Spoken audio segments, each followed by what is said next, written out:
Hey guys, this is Hell Hades. This is a raid Shadow Legends video. Guys, we've just had the fusion plan drop, so we're going to go through that for UGIR the Worm Eater, UGIR the Worm Eater, see what you think of this. We've also had the confirmation now, so the new update version 7.7.5, basically adding more stuff to, I guess, really late game content. So live arena chests are now going to have primal quartz, and mythical tomes are now, and more primal quartz being added to clash chests. Hydra clash chests are pretty end game because firstly you've got to be a top 3 in your kind of fight. That's doable for most people because eventually you end up playing people that are about your level. But you also have to get a minimum threshold, which is quite hard to do for the average player. They say here, this is quite interesting. I've not really done live arena for a while because the times that it comes on just kind of suck for me. For me personally, with my lifestyle and stuff like that, I tend to do my content in the morning. I tend to have a bunch of meetings in the afternoon when like the next possible live arena thing pops up for Fateless. And then I tend to have free time really towards the evening, but I've already been playing Raid all day at that point. I don't really want to dive into live arena. So I really want to do live arena when I want to do it. Like if I've got a spare half an hour, I just want to dive in then, and you're not able to do that. So, and then I get dejected about it because my tier is dropping, and then I'm back to super easy fights. But I guess this might be something which like spurs people on to do live arena more, because ultimately 150 quartz for bronze tier chests, 300 for silver, 400 for gold.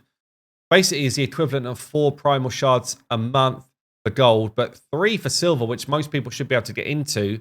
I wonder, we'll take a look at the chests in a minute and see how many chests you'd have to earn to do that. But that's, if it's achievable, that's not bad, honestly. It's not a bad improvement. So once the primal quartz limit has been reached, you can't go above it. And if you like flip down tiers, then it gets worse, as you would expect. Okay, so let's have a quick look at that before we go into the fusion schedule. Yes. Thank you for all of my pop-ups. So arena, live arena, chests. So it's silver. So each chest basically is the equivalent of 1 shard, really. Basically a shard for silver. It's not bad. Not bad. I have to win 35 fights to do that. That's me being active, you know, like 4 days. 4 days a week. What is it? 300. So I need to basically get, what, if I got maximum on silver, 3 chests worth of stuff is like 110 fights, roughly 115 fights. Still a lot. I mean, it's just a lot to fit in on the times that I've got, honestly, for me. But for a lot of people, this is going to be very cool. Like at one point, I was up just outside gold. Now I'm like way down because I just keep degrading, and that is. It's sad for me. I don't want to fight all these easy wins when I come on and actually have got a chance. So yeah, I just left it. Anyway, that's me. That's me. You guys might feel differently to that. You guys might play it more frequently. And then on the Hydra Clash chests, so I'm not seeing mythical tomes yet. I guess they come in next week. I don't know if this number has changed. Honestly, maybe this number's already changed. I'm not sure. But I'm not seeing any Hydra, unless it's in the main chest. I don't think it would be. So I'm not seeing any of the mythical tome stuff yet. I don't know if that is just for like first place. So if it's no, oh no, there you go. Did I just look at it and not see it? Maybe I did. Okay, they are there. They are there. I'm just going crazy. 1 to 2 mythical chests for first place. Same for if you max out. This is doing what, 650 million points worth of damage. So if you are winning, or if you're doing any of it and you're in the first chest, you've still got a chance at 1 if you win, and for silver and for bronze. Okay, so you've got a chance. I don't know what the percentages are. I'm sure Saf will find that out and give you a video on that on the HH Gaming channel. And then if you are in silver chest maxing out, you've got a chance of 2. I mean, I don't own any mythical champions, by the way, but I think it's a good add to the game. It's definitely a good addition to put them somewhere and to make them achievable somewhere, especially because, you know, a lot of us can pick up Lady Mikage at some point. Yeah, and I'm not far from being able to grab her myself. And she's definitely a usable champion. So I think that's a good thing that they've done that. Okay, let's check out the Fusion calendar. Here he is. I do like his little portrait, by the way. Here he is. He's a fragment champion rather than a normal fusion, which is normally better for people. You can kind of collect the fragments as you go. I guess, I mean, obviously he's been added to the game. I wonder if the other mythicals are already in the game as well. So Lazarus is in. This dude is someone I want to test out because he actually looks pretty cool. But anyway, I did a video about new champions yesterday, so won't go into that. Do we have some of the events already live for the Fusion? Expect we do. Yeah, okay. So let's get into this. Normal style. So we've got, I feel like they've reduced the amount of points you could get for winning tournaments here. We used to have additional points for winning any of the tournament stuff, but now there's only one event where you can actually gain additional, which means that you've got to, you basically just got to do all the events nowadays. So there's a total of 110 possible fragments. Obviously, we need 100. So it's literally like you have got to do it all. The only time where you don't have to do it is if you win this champion training tournament and get the extra 10 fragments, at which point you could avoid something else. But honestly, it's not a lot that you can avoid. What's interesting with this one, though, is there's only one summoning event, and it's this weekend. It's also going to be at the time when they're doing this new summoning style. Yeah, with the kind of like choose your legendary you want out of the group to get additional chances, a times 15 initial chance. So interesting. That's pretty cool. I like that. So only one summoning event, I think, is a good thing. It's not the champion chase one, which people can save for. That's the only downside, I guess. But having just one summon event is good. But it does mean that you have to complete it, which in summon rushes can be hard to do. So I guess until we see the points for it, we'll see how good or bad it is. But if you've got to complete the full 20 points here, generally that's pretty hard to do. Like you probably need a good 6 sacreds, for example, to make that work, or a good blend of other shards. So if we go through it, then we've got Spider, dovetails into Dungeon Divers and Champion Training. So Dungeon Divers traditionally is hard. Well, it didn't used to be actually, but of the last year or so, it's been very hard. Spider's generally good points for Dungeon Divers if you're doing like stage 16 or 20. And if you're lower level, stage 10 is actually not bad as well. Champion Training, a lot of this can be done in your tavern if you've got brews and stuff. But if not, you can get yourself into campaign, which does give you points for Dungeon Divers as well. Classic Arena, generally it's just are you active or not. We do get the Dragon tournament here. It doesn't quite go into this Dungeon Divers, but it goes into the second one. There is only 2 Dungeon Divers, which again, I like. The schedule feels actually not bad, honestly. And then you've got Ice Golem goes into this Dungeon Divers as well. We do have 3 artifact events, which means that you need to basically make your silver as you go. Generally, you make enough silver in these events if you sell off your crap to do the artifact events, in the mix. We get a second champion training. This one's a tournament at the back end here. This is one where they've allocated extra points for winning, which I wonder if there's a reason for that, if they're going to do some sort of cheaty one, but it's a long one, which means it's probably a lot of points. This one's a long one as well at the start, actually. But these are generally quite well achievable, the champion training stuff. And then Fire Knight's out on its own with no Dungeon Divers, but again, it's just going to be have you got the energy or like refills and stuff to get that done. Honestly, feels, as long as this summon rush is not an absolute slap in the face, it feels like a pretty decent schedule. The question is whether you actually like this champion or not. And the champion, I think, is, he's probably a good progression champion. He's got some pretty cool mechanics, but he's definitely not top tier. We're debating on the website, is he a 3.5 out of 5 overall? I think that's probably going to be where he ends up, honestly.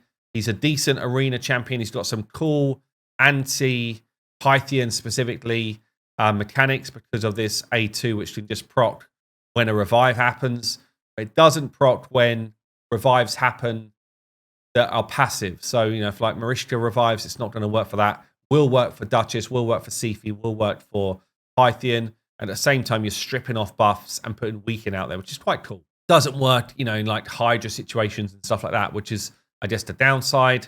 And I really like his A3, like the increased accuracy, increased defense, and attack, depending on the type of heroes you've got.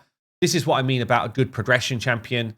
You know, putting the increased accuracy out whilst making your tanks tankier and your damage dealers do more damage. It's a nice champion to have when you're trying to deal with any type of content, okay?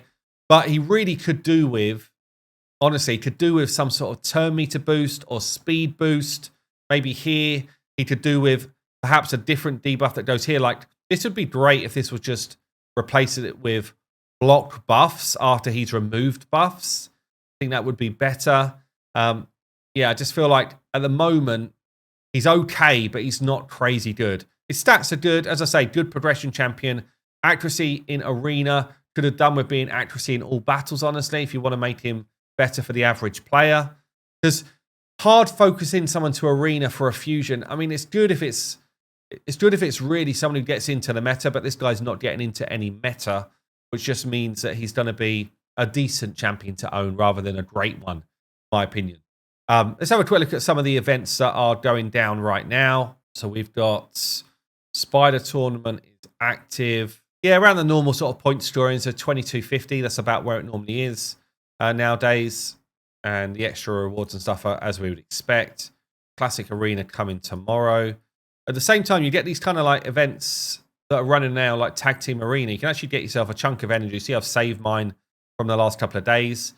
These are not bad to just top up resources in an area of the game where you're not spending resources that you need for fusions. That's something to bear in mind. And then let's have a look at a couple of the big ones here. So the Dungeon Divers, traditionally, these are the sucky ones, or more recently, the sucky ones. 3,700 in 3 days. So, you know, like talking like 12 to 1,300 points per day on Dungeon Divers. It's a lot when you bear in mind, you know, the amount that you need here. So we need, what did I say, 12 to 1,300. So let's say 1,300 points per day. Let's say on average that the average player is probably getting something like 5-star epics and 6-star rares as their kind of drops. So you're calling that 14 points per piece. You know, you need like 92 drops, 92 items per day to get that, which is a lot. It's a lot. You know, if you times that by 16 energy, it's like 1,500 energy a day running dungeons to get to that. It's doable. You end up needing to spend a few gems and stuff to get it done. I'm not saying these are not achievable. It's just, it's on the high side for me in terms of where it should be. And it's been that way for a while now. The champion training then. So we've got 3 lots in here. 8250. It's actually not that bad. It sounds a lot. You've got a lot of time to do this. 5 days. It's actually quite doable, very doable. And in fact, you know, a lot of people will be able to push right through to the legendary tome. This is, I think it's probably about where it normally is, honestly. It might be a little bit on the high side, but it's about where it normally is for 5 days worth of play. And yeah, the 8250 is not bad when you consider, let me just check. I think this is literally just leveling up. Yeah. So the tournament one is where you get points for using books and all of that stuff. Whereas this one is literally just leveling champions. So don't make that mistake. But the best way to do this, honestly, is if you've got brews, is to make sure that you take anyone you're using as food. Let's assume this dude for me is food. And you make sure that you put 1 or 2 brews into these champions before you feed them. Food level 15. Food level 15.